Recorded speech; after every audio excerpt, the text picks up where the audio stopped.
Albion Online is an MMO with a medieval setting. It has a lot of sandbox style gameplay to it and territorial warfare. The important thing about the game is that we emphasize player freedom. You will be able to craft your own weapons, your own equipment. You will have to defend your village against other players. You will be able to conquer other players' villages. It is very important for Albion Online that it's not a single-player game, but it's really a multiplayer game where you have to play with other people, you have to socialize with other people, and you have to work together as a group. Otherwise, you will not be able to succeed. You can gather resources in lots of different areas and fields. You can build your own cities. You can develop your own political systems. You will be able to work as a mercenary maybe, or work as a craftsman, or as a trader, or basically everything you want to be. Our game will be available for Mac, Linux, Windows, but also for Android and iOS tablets. In the office I have a powerful PC, so maybe I want to play with that. In the evening on my couch I want to play with my iPad or my Android pad or something like that. We want the player themselves to decide where to play and when to play.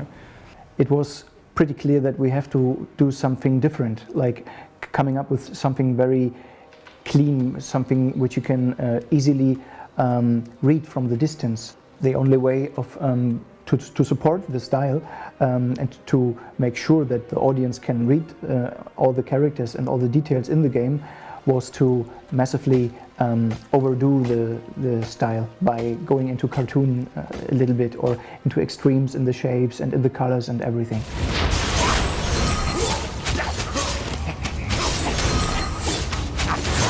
As a player you can build your own house.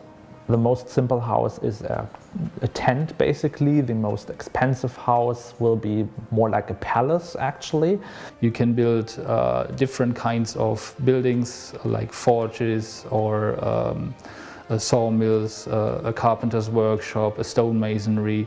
So we do not only want them to create player houses like you have in some games, but we want to focus that they create the complete village, including everything what is part of a village.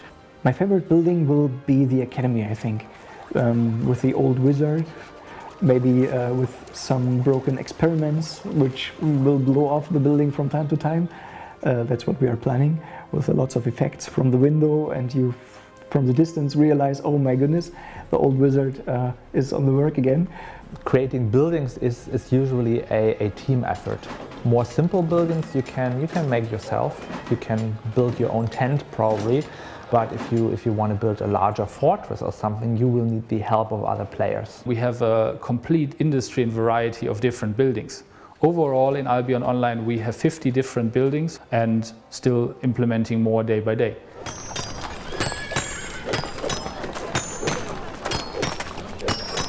We decided against having character levels or experience points, because that usually leads to situations where a player who puts in a lot of time is undefeatable at some point.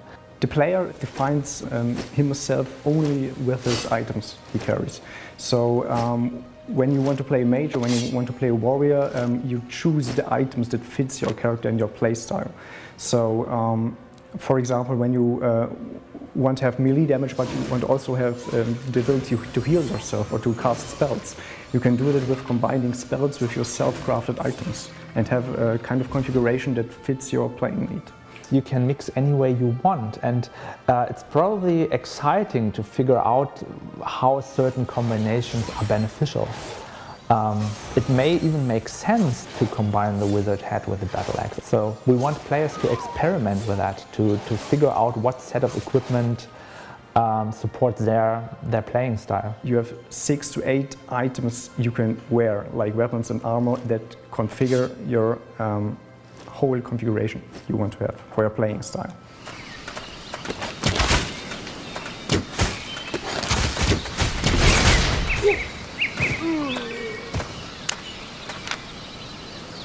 The exciting thing about our game is that you can really lose something. being killed actually means you lose your equipment. So that really sucks. The full loot system itself just says that whenever you die, you can be looted by anyone who's looting your corpse or your body. So you can lose everything you have with you when you are when you're getting into much risk.